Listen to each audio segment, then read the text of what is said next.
Hermanos, les invito a que abramos la palabra del Señor en el libro de Apocalipsis, en el capítulo 6. Ya hemos avanzado algo de la parte inicial del libro de Apocalipsis, capítulo 6. Y hoy vamos a estar considerando los versículos 9 al versículo 11. Leo en favor de mis hermanos así la palabra del Señor. Cuando abrió el quinto sello, vi bajo el altar las almas de los que habían sido muertos por causa de la palabra de Dios y por el testimonio que tenían. Y clamaban a gran voz diciendo: ¿Hasta cuándo, Señor, santo y verdadero, no juzgas y vengas nuestra sangre en los que moran en la tierra? Y se les dieron vestiduras blancas, y se les dijo que descansasen todavía un poco de tiempo, hasta que se completara el número de sus consiervos y sus hermanos, que también habían de ser muertos como ellos. Amén.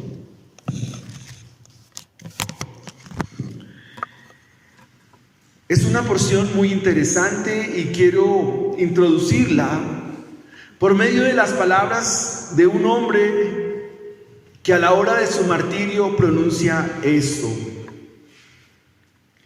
estoy empezando a ser discípulo. El fuego y la cruz, la muchedumbre de fieras, huesos quebrados, dolor y sangre, todo esto he de aceptarlo con tal que yo alcance a Jesucristo.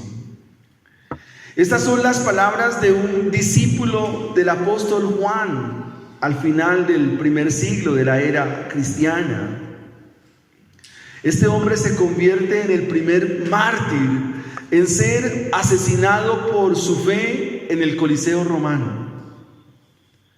Muchos cristianos que lo vieron ir al martirio clamaron y clamaron por su vida. Sin embargo, este hombre sabía que iba a morir. Estaba dispuesto a entregar su vida por la causa de Cristo y por el Evangelio. Sin embargo, él observó que algunos cristianos querían impedirlo, pero él le rogó una y otra vez que lo dejaran morir.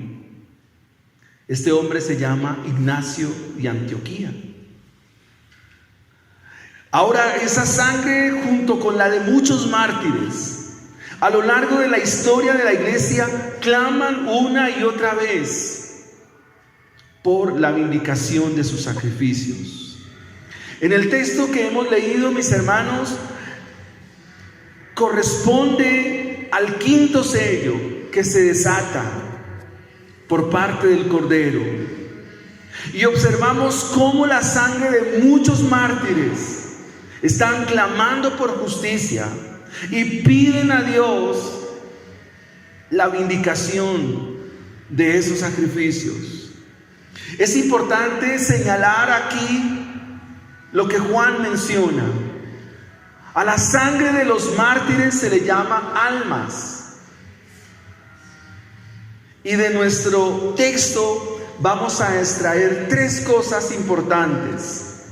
La primera, ¿dónde están?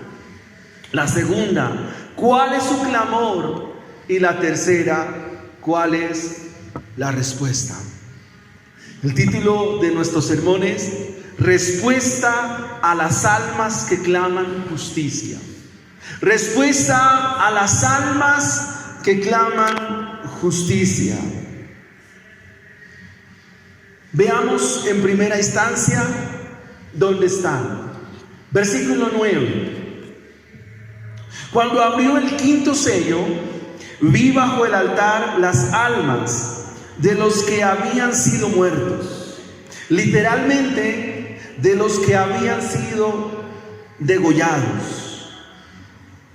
Con la apertura del quinto sello, Juan describe a las almas que habían sido llevadas al martirio, literalmente despedazadas. Esta palabra altar se repite 7 veces en el libro de Apocalipsis. Y cuando hablamos del altar tenemos que recordar el Éxodo, específicamente el tabernáculo. Juan va a hacer aquí algo extraordinario, como lo va a hacer en todo el escrito del libro de Apocalipsis. Porque en el tabernáculo de Moisés habían 2 altares. Uno era el altar del sacrificio y otro el altar de incienso. Juan nos dice que vio las almas. Pero esta palabra almas es un simbolismo para describir la sangre de los mártires.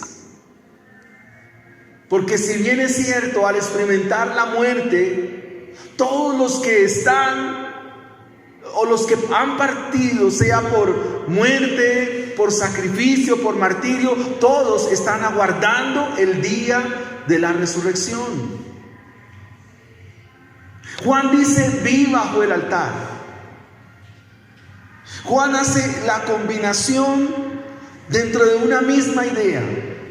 ¿Por qué? Porque en el tabernáculo de Moisés se encontraba el altar del sacrificio, es decir, donde se presentaban los animalitos para ofrecer, llámense becerros, corderos, machos cabríos, palomas. Allí se degollaban, luego se daba un tiempo para retomar la sangre y todo el animal se ponía allí en el altar de bronce y se quemaba. Eso usted lo encuentra en el capítulo 1 de Levítico, del 1 al 8. Pero también a la entrada del lugar santísimo estaba el altar de incienso, donde se cremaban las especies aromáticas para dar fragancia al lugar santo. Y Juan toma estas 2 ideas. ¿Por qué? Porque vamos a encontrar un sacrificio, pero encontramos clamor. Y Juan nos está mostrando el sacrificio de los mártires, su sangre, y cómo esa sangre clama. Recuerde que el clamor en la Biblia tiene que ver con el incienso. De hecho, el capítulo 4 nos dice que las oraciones son el incienso que ofrendan los santos a Dios. Juan dice: vi bajo el altar. ¿Qué vio? Las almas. Y estas almas están haciendo algo, están clamando. El altar de sacrificio se situaba en el atrio, frente a la puerta del tabernáculo. Allí en el altar se quemaba la carne de los animales sacrificados como ofrenda. Recuerde que el bronce es sacrificio, o ilustra, o nos muestra, o nos señala el sacrificio. Y una vez la víctima era sacrificada, es decir, degollada, se tomaba la sangre a la espera de luego ser quemada por completo. Es decir que el animalito, en este caso el cordero, quedaba ahí. Estaban recogiendo su sangre bajo el altar y luego sí lo subían y lo quemaban.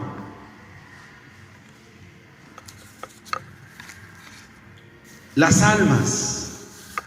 Aquí la palabra alma es psique en griego o nefesh en hebreo, que habla de la totalidad del ser humano. Cuando hablamos de alma, a veces nosotros pensamos en un concepto más griego, y nosotros no somos de pensamiento griego, somos de pensamiento bíblico. El alma es el ser como tal, la totalidad. Y la manera simbólica como Juan describe la muerte de los fieles o los seguidores de Cristo es que están aguardando la resurrección, aguardando aquel día glorioso. Y de esto se nos habla, por ejemplo, en Apocalipsis 2:13, de un hombre llamado Antipas, a quien el Señor describe como mi testigo fiel. Dice: que fue muerto entre vosotros, donde mora Satanás. Así que Antipas y todos los fieles, todos los creyentes de todos los tiempos están esperando la resurrección. Y esto nos da la comprensión: cuando un creyente muere, ¿a dónde va? Pues va al polvo de la tierra. El creyente, un cristiano, cuando muere, va allí al polvo de la tierra. En Apocalipsis 24 se nos dice que Juan vio las almas de los decapitados por causa del testimonio de Jesús y por la palabra de Dios, los que no habían adorado a la bestia ni a su imagen, y que no recibieron la marca en sus frentes ni en sus manos, y vivieron y reinaron con Cristo 1000 años. Juan nos describe entonces que las almas están bajo el altar. ¿Pero qué están haciendo? Clamando. Cuando leemos este tipo de textos, uno dice: a ver, un momentico, pero ¿están vivos o están muertos?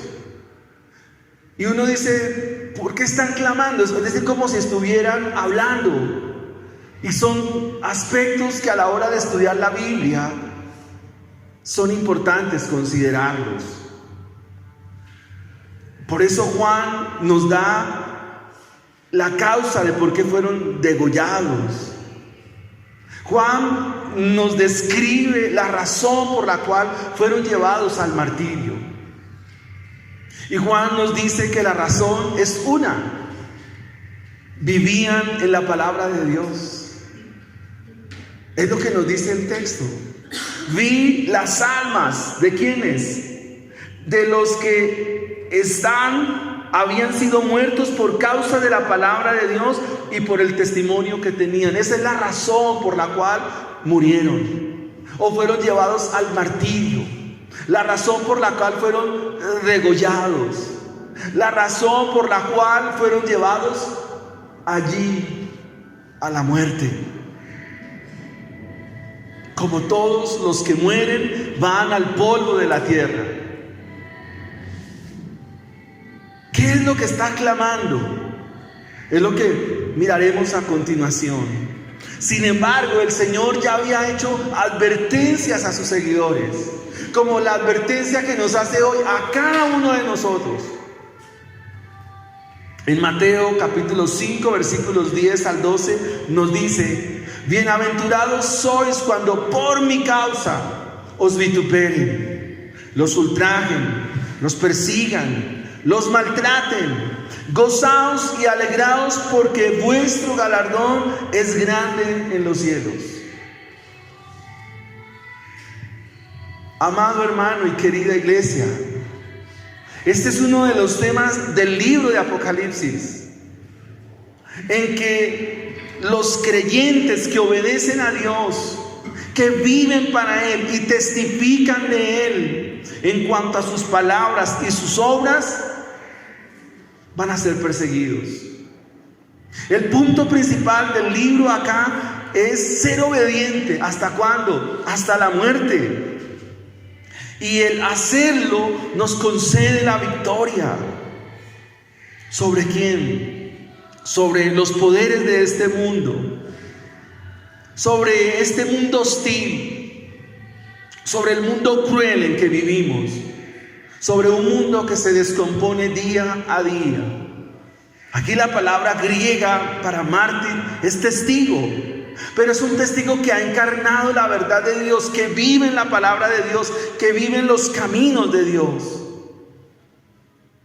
Y que aquel que vive en la palabra de Dios y vive en los caminos de Dios, sobre él tendrá persecución. Porque será incómodo para este mundo, será incómodo para los que lo rodean, será incómodo para la familia, será incómodo para todos aquellos que hacen parte de su fuero familiar. El Señor Jesucristo no dejó ninguna duda en cuanto a los sufrimientos que tendrían sus seguidores. El Señor Jesucristo no dejó ninguna duda al respecto de todos aquellos que confían en Él y viven para Él en medio de un mundo pagano. En su sermón de Mateo 24, en el versículo 9, le dijo a sus seguidores estas mismas palabras que hoy nos las dice Él.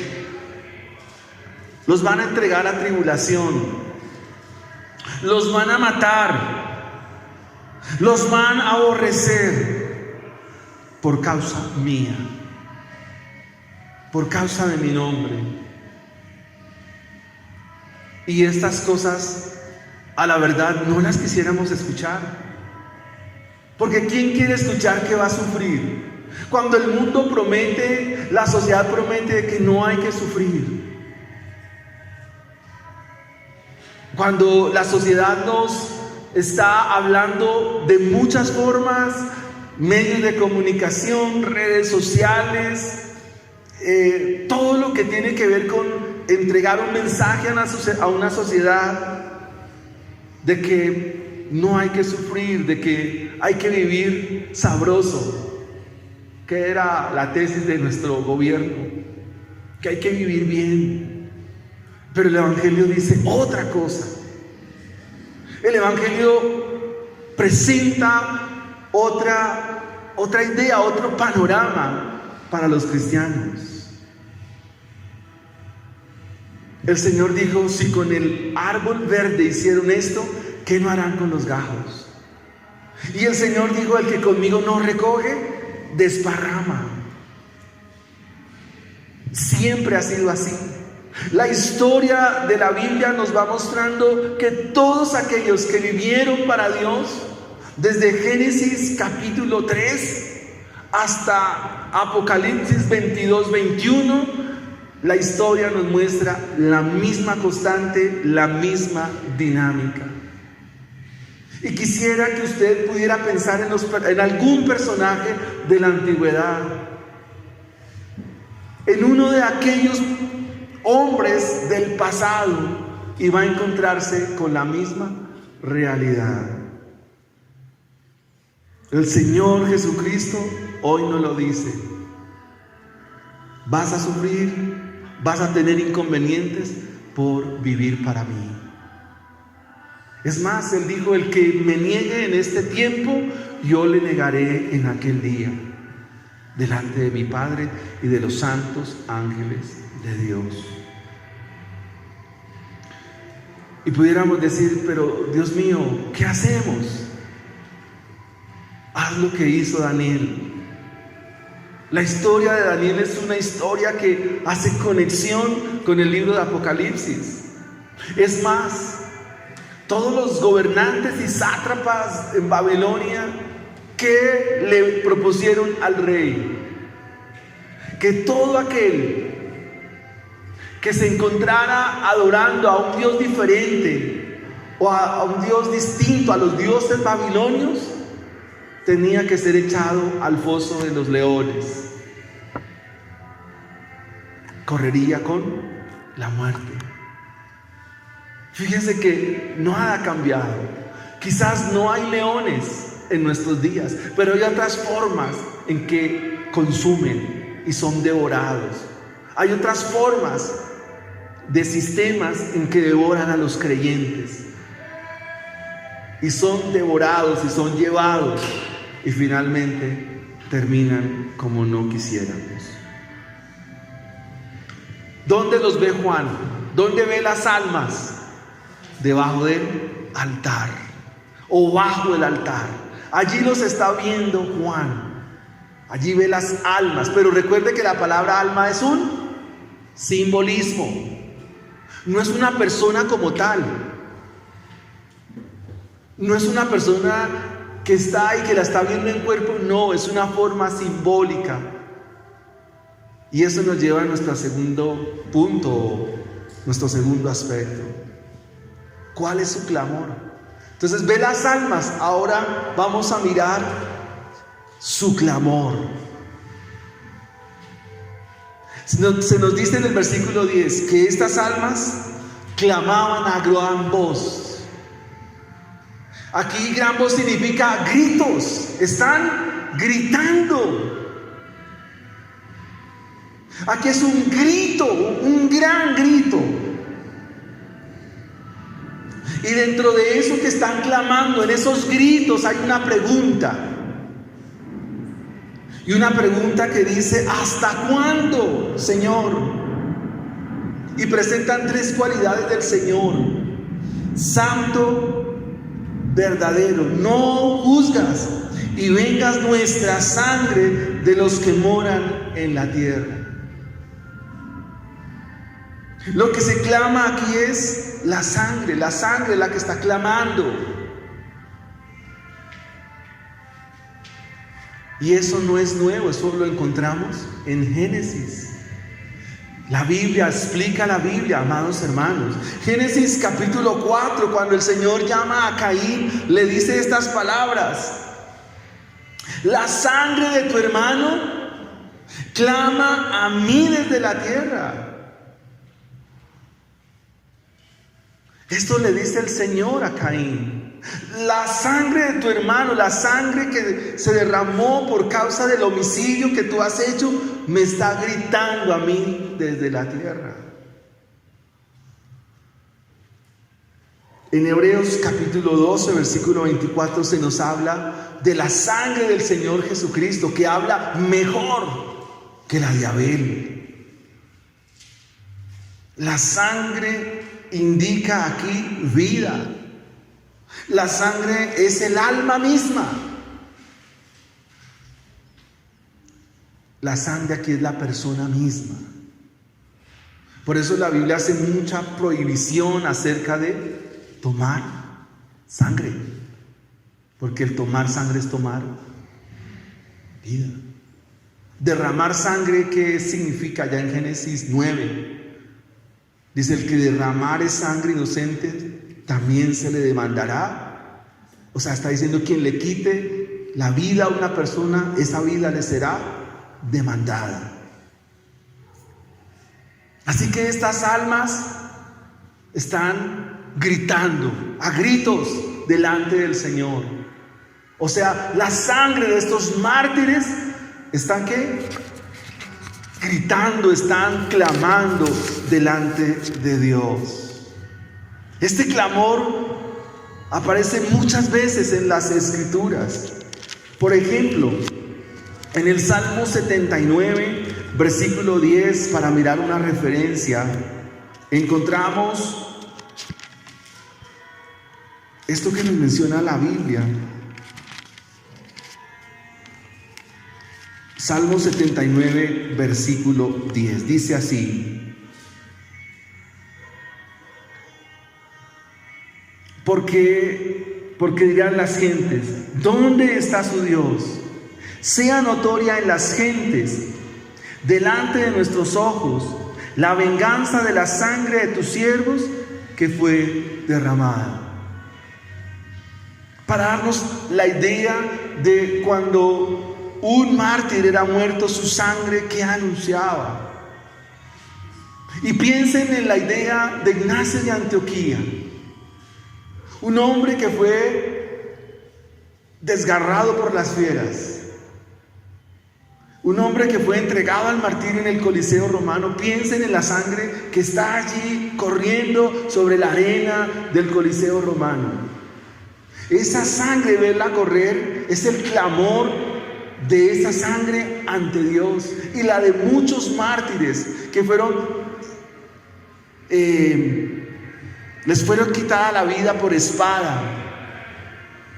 Esa sangre que se derrama es clamor delante del Señor.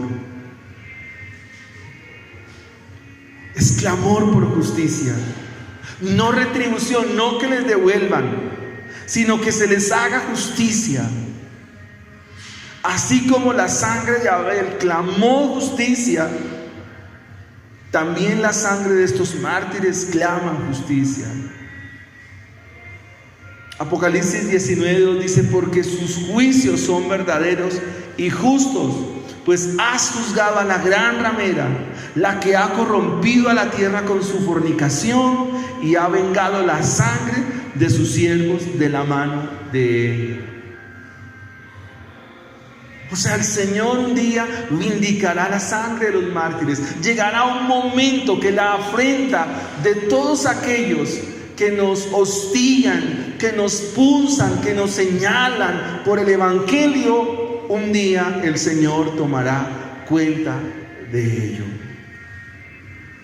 Ahora, la pregunta que se hace en los gritos de estas almas que claman es una pregunta. ¿Y cuál es esa pregunta, mis amados hermanos? ¿Hasta cuándo? Es una pregunta que está dada en términos de tiempo. O sea, ¿hasta cuándo?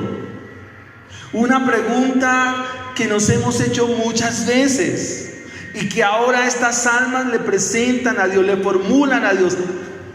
¿Hasta cuándo?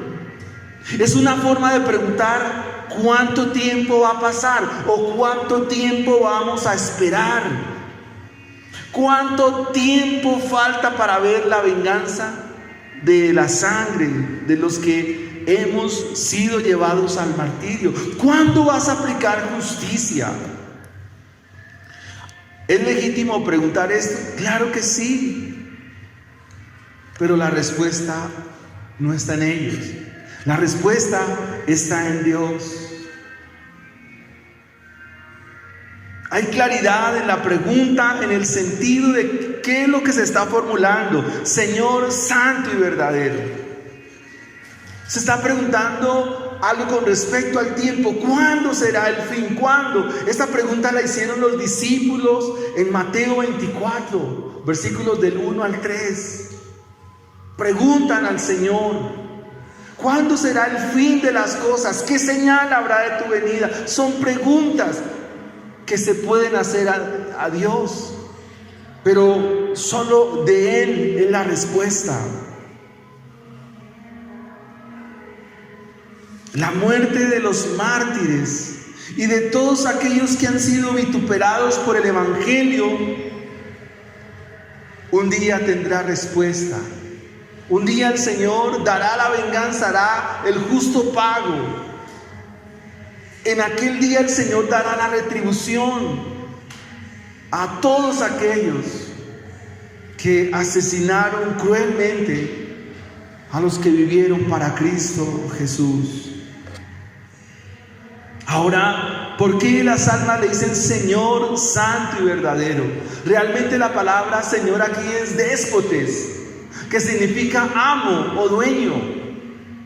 Están diciendo: tú que eres el dueño nuestro, somos tuyos. ¿Hasta cuándo vas a vengar? Y es muy importante lo que se menciona aquí, porque están diciendo: tú que a quien pertenecemos. Y la idea acá es la súplica, el clamor de alguien que va a su dueño, de alguien que va a quien le pertenece, pero también con el entendimiento de que si le pertenecemos a ese dueño o a ese amo, Él sabe por qué nos dice sí o no en ese momento.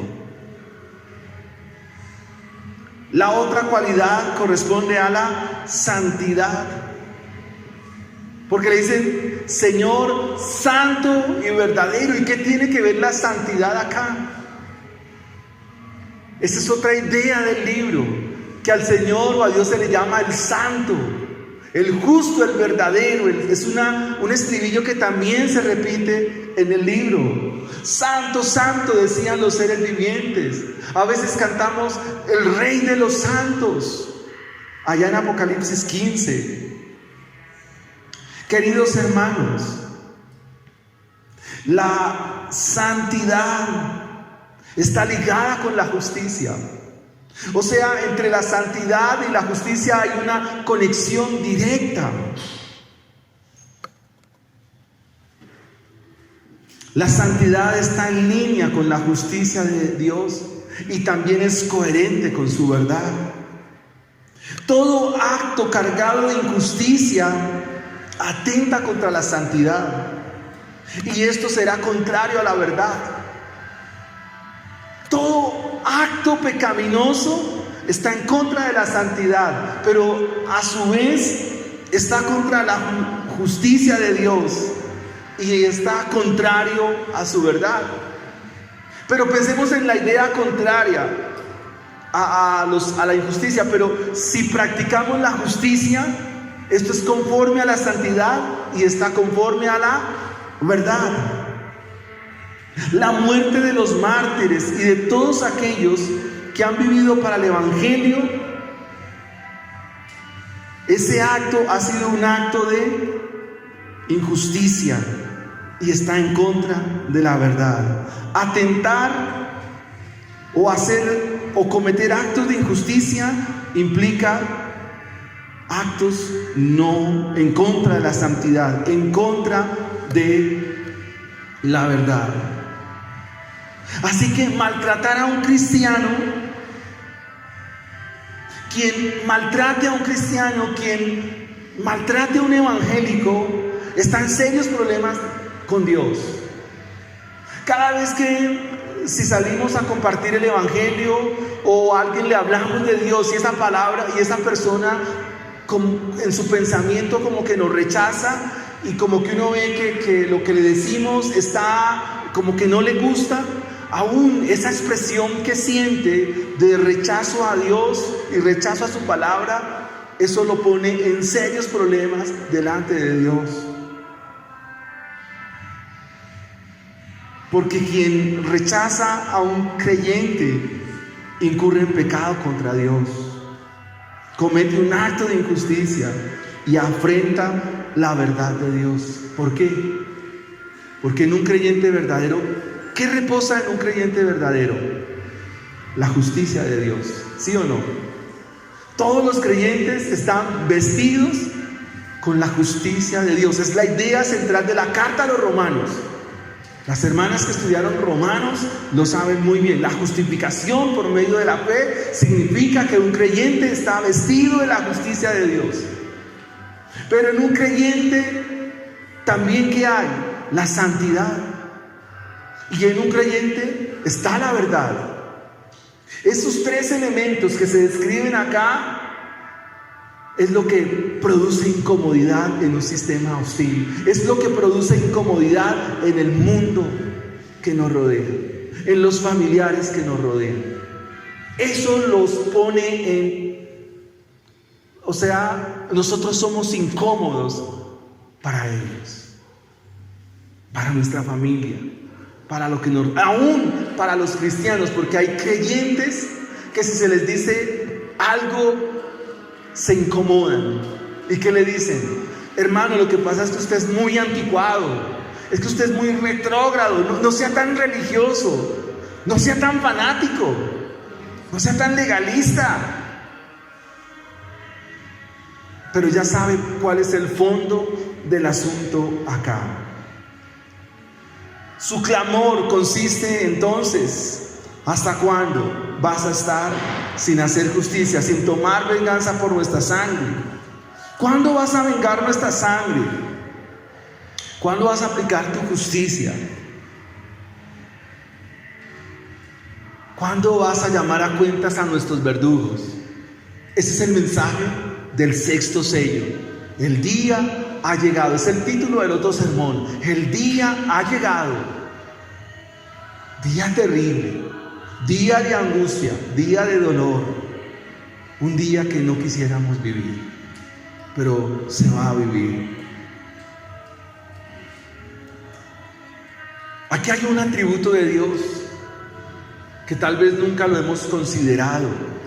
Se llama el silencio de Dios. El silencio de Dios no es pasivo,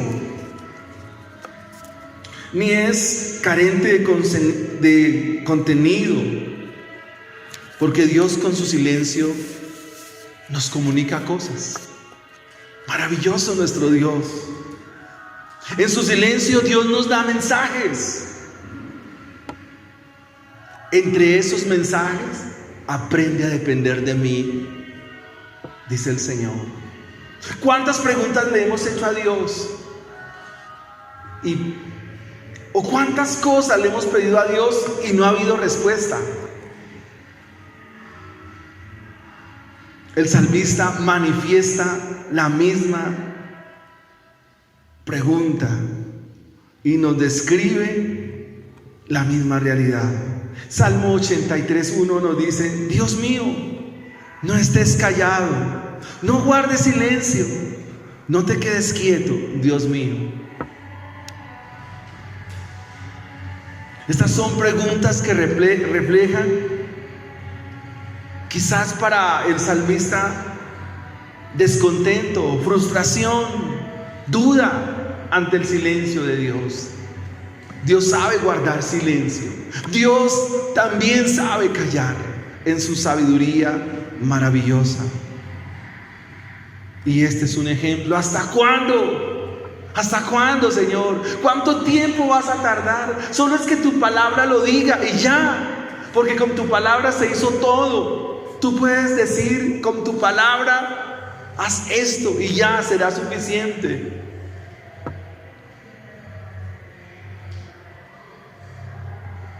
Pastoralmente puedo decirles que en las consejerías que se nos piden a veces, estas preguntas se dan en las conversaciones y charlas que tenemos. ¿Cuánto tiempo se va a demorar Dios? ¿Hasta cuándo tendremos que soportar este mundo? ¿Hasta cuándo, Señor? Incluso hemos pedido: Señor, ¿por qué no vienes ya en este momento, en estos instantes? ¿Por qué no vienes, Señor?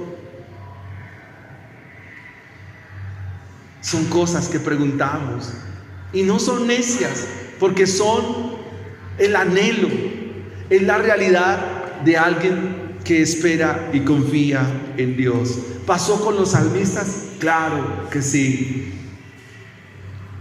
Es más, la historia de la iglesia está cargada de estas realidades. Justo L. González, en su libro La historia del cristianismo, titula una era del siglo I y siglo II, a la cual titula la era de los mártires. Esto para describir el sufrimiento de muchos cristianos, mucha sangre derramada, mucha sangre regada, sangre que delante de Dios sigue pidiendo vindicación y diciendo: Señor, no calles, Señor, háblanos, dinos qué va a hacer. Pero el Señor sí nos ha indicado qué es lo que va a hacer.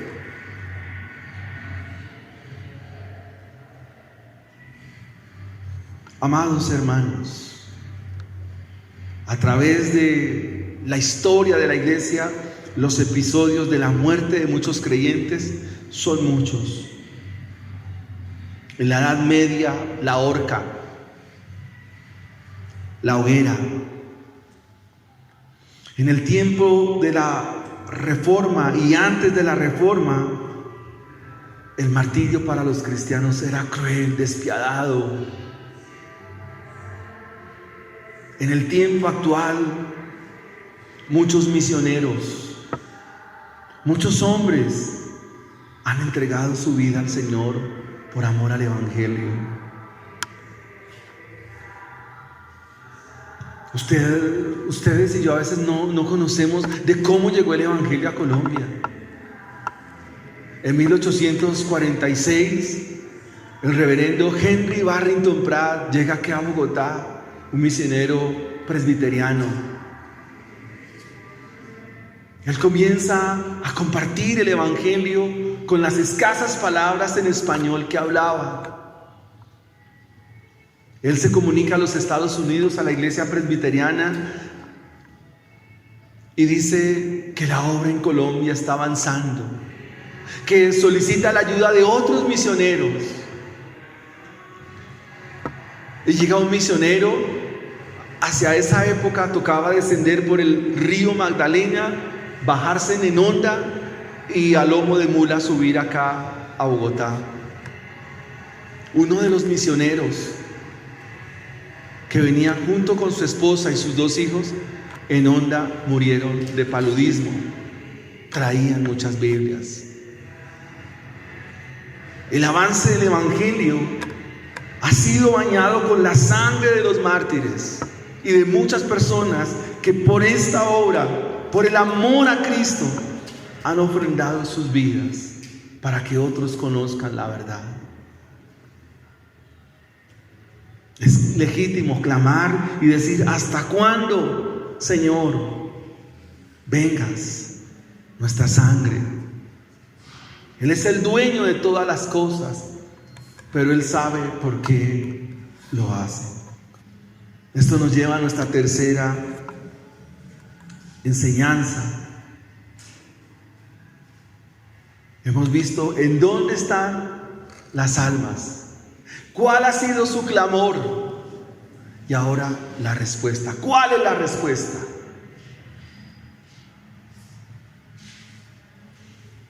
Durante nuestra vida como cristianos hemos preguntado muchas cosas a Dios, respuestas que aún no han sido dadas, preguntas que aún no han sido contestadas. En muchos casos hemos dicho: ¿por qué? ¿Para qué? Es decir, muchos interrogantes. ¿Por qué me tocó vivir esto? ¿Por qué me ha tocado de esta manera? ¿Por qué estoy solo? ¿Por qué estoy sola? ¿Por qué mi familia no se convierte al Evangelio? ¿Por qué? ¿Por qué? Y muchos porqués. Los hombres de la Biblia también hicieron preguntas de ese estilo. Solo hay que leer la Biblia, mis hermanos. Una y otra vez hay que leer la Biblia. Los hombres también preguntaron por qué. Job lo hizo. En este caso, la pregunta que se formula por las almas que claman es: ¿hasta cuándo, Señor? Y ahora encontramos la respuesta en el versículo 11. Una respuesta que parece que no satisface la pregunta. Porque el Señor aquí hace un acto simbólico. Versículo 11. ¿Qué se dice? Se les dieron vestiduras blancas. Es algo así como que preguntamos una cosa y se nos responde con otra. ¿Por qué? Parte de la respuesta consiste en darles vestiduras blancas. Ahí la palabra es estole, que significa estola o túnicas. Túnicas blancas. ¿Por qué? En este punto el blanco nos va a indicar 2 cosas: dignidad y victoria. Recuerden que Juan está viendo la sangre de los mártires que testificaron de Cristo, por su fe en Cristo. Y la respuesta es un galardón. Vestirlos de vestiduras blancas es vestirlos de la dignidad que nos da el Evangelio.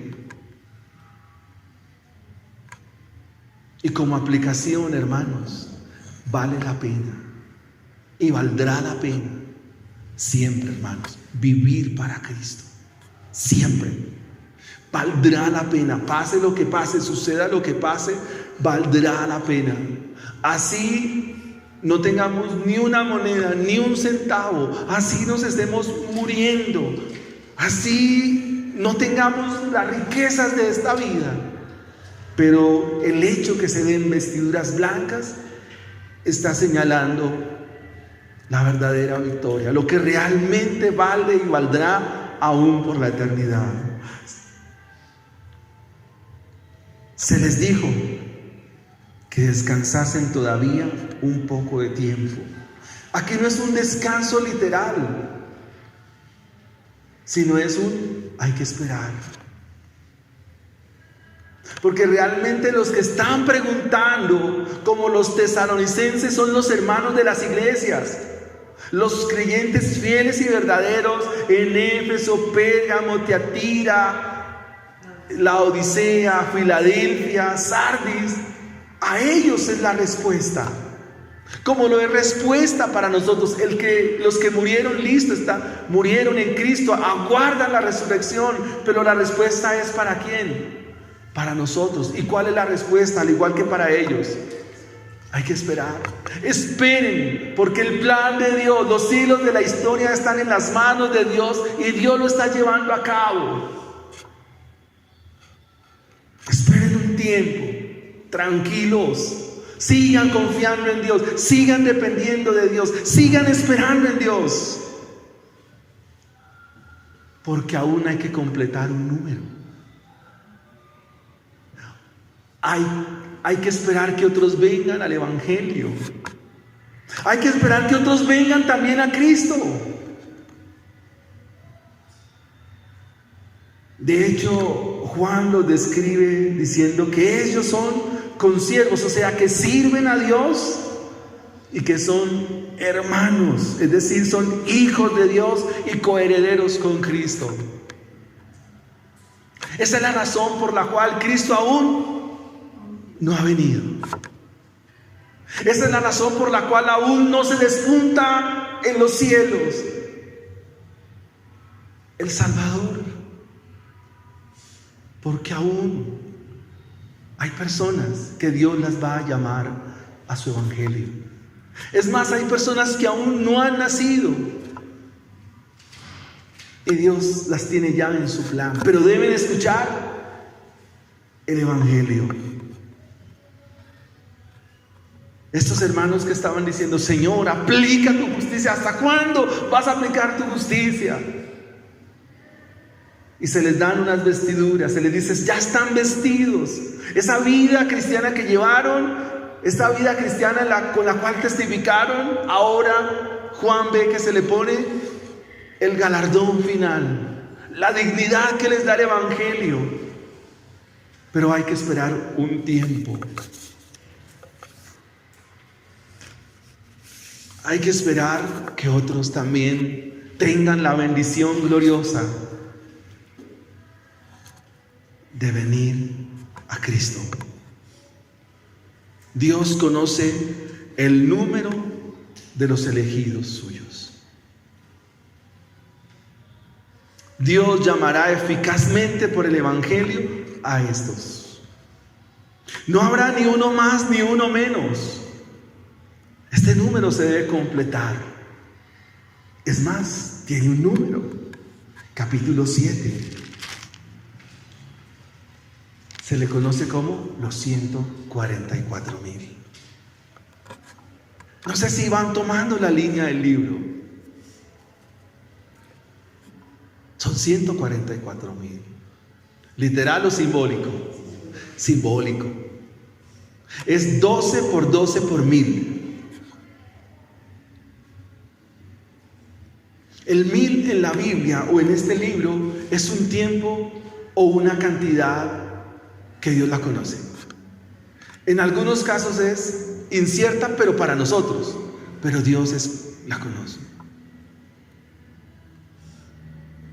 Este número será completado, los creyentes serán completados. Cuando Dios llame el último creyente, cuando se complete el número, entonces la iglesia será reunida delante de Él. Juan los describe como consiervos, o sea, que también sirven a Dios. Y hermanos, por supuesto, son hijos de Dios, coherederos con Cristo, ya lo mencioné.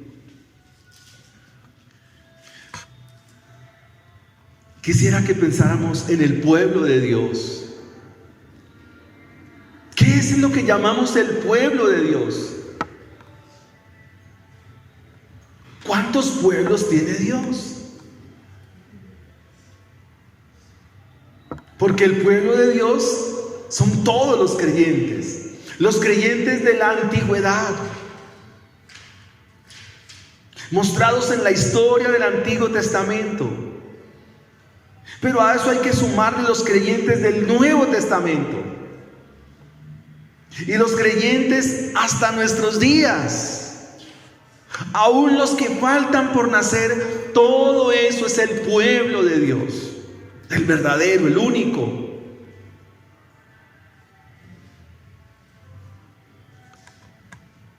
Este compone el número de los escogidos de Dios. A ese pueblo de Dios es la misma iglesia. Ese pueblo de Dios es la misma esposa. Es por los que el Señor derramó su sangre. Donde Cristo es la cabeza de ellos, o Cristo es cabeza de la iglesia. Y Cristo en ellos es la plenitud de aquel que lo llena todo en todos. Todo esto lo podemos charlar el jueves. Quisiera que termináramos con algunas aplicaciones, mis hermanos. Hermanos amados, vivir para el Evangelio es vivir sin temor, sin zozobra. Y si en algún momento tú eres vituperado, afrentado, humillado por la causa del Evangelio, gózate. Porque este dolor y este sufrimiento un día será vindicado por Dios. No habrá mal delante de Dios, porque Él juzgará con justa causa eso que te hacen a ti. Si alguien se burla de ti porque eres cristiano, gózate. Si alguien se ofende porque tú eres cristiano, no te preocupes. Más bien, ¿qué nos dice la Biblia? Oren por vuestros enemigos. Oren por el que te insulta, por el que te maldice, por el que te dice, cristiano tonto, vete de aquí con tu Biblia, no me hables más de eso. Ora por él, que Dios tenga misericordia. Segunda aplicación. Cuando nosotros como creyentes nos desvivimos y nos entregamos por nuestros hermanos, estos son sacrificios para Dios. Pablo dice en Filipenses 2:17, y aunque sea derramado en libación sobre el sacrificio y el servicio de vuestra fe, me gozo y me regocijo con todos vosotros. Pablo está encarcelado en Roma, está siendo maltratado por el Evangelio, pero escribe la carta para alentar a los creyentes en Filipos y decirle que eso es motivo de gozo. Tercera aplicación. La única forma en que podemos enfrentarnos a todas las cosas con paz y con calma, entre ellas los sufrimientos. Sé que esto nos lo hemos preguntado muchas veces y es ¿cómo enfrento esta situación? ¿Cómo enfrento este problema? ¿Cómo enfrento esta realidad? Escucha bien. La única forma como podemos enfrentar una realidad, enfrentar un problema, una dificultad, una adversidad con paz y con calma, es pensando en que Dios es nuestro mayor amor. En que Dios es nuestro mayor amor. Porque la muerte no podrá separarnos de Él. Recuerda que Él fue a la cruz. ¿Qué lo movió a ir a la cruz? A enfrentar el sufrimiento. ¿Qué lo movió a enfrentar el escarnio? ¿Qué lo movió a enfrentar los latigazos, los clavos, la corona de espinas, la burla, el grito de la multitud diciendo crucifícale, crucifícale? ¿Qué lo movió? ¿Qué lo llevó allí a la cruz? El amor por ti, por mí, nosotros los pecadores. Entonces, si tú piensas en el amor de Dios y lo que Él es, lo que Él significa, tú vas a enfrentar todas las realidades de tu vida con paz y con calma. No habrá temor. Eso nos recuerda la sangre de los mártires que claman justicia. Pero la sangre de nuestro Señor Jesucristo, ¿qué grita? Perdón, perdón. Porque por esa sangre ustedes y yo somos lavados de nuestras culpas. Por esa sangre nuestras maldades, nuestras iniquidades son quitadas, son removidas por la sangre preciosa de nuestro Señor Jesucristo. Hoy tenemos la cena del Señor, y cuando tomamos la copa, esa copa simboliza la sangre que el Señor derramó. ¿Y por qué la derramó? Para que nuestro pecado, nuestra culpa, nuestros miedos, nuestros temores sean removidos y tengamos paz, calma. Hermanos y amigos, sin el sufrimiento de Cristo, el mal gana y tu alma será llevada al infierno. El martirio de Cristo fue la única forma de terminar con un sufrimiento mayor. El sufrimiento que conlleva el pecado, la ira de Dios. El sufrimiento de Cristo terminó en nosotros un sufrimiento mucho más terrible, porque Él lo cargó allí en el madero de la cruz. Por eso es necesario venir delante de Él. Por eso es necesario confiar en su sacrificio. Por eso es necesario,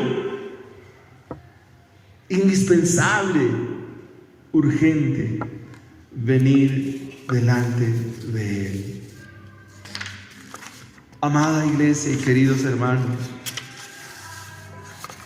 si tú te dieras cuenta de que por causa de tu pecado la ira de Dios está sobre tu vida, correrías con desespero a ampararte bajo la justicia de Cristo. Si te dieras cuenta de tu pecado, tú correrías una y otra vez al Calvario mismo. Y para eso es la predicación del Evangelio. Para eso es la exposición del Evangelio. Claro, hay unos mártires y su sangre clama, su sangre grita vindicación, venganza por sus sacrificios y la sangre derramada. Pero Dios toma un tiempo para que nosotros nos arrepintamos, para que nuestros hijos se arrepientan,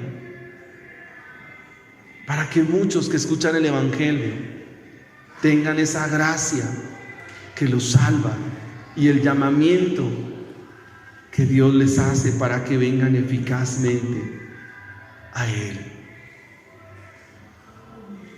Esa es la respuesta a las almas que claman justicia. ¿Cuál es la respuesta? Esperen un poco. Es necesario que otros también vengan. Y eso nos tiene que mover a la evangelización, a compartir el Evangelio. Pero hay que hacerlo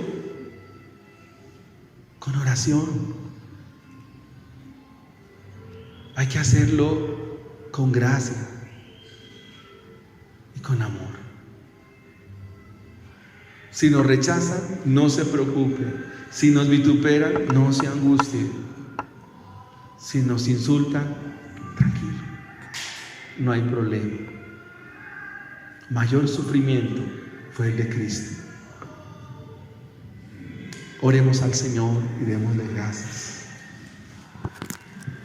Amado Dios, en esta mañana queremos darte gracias.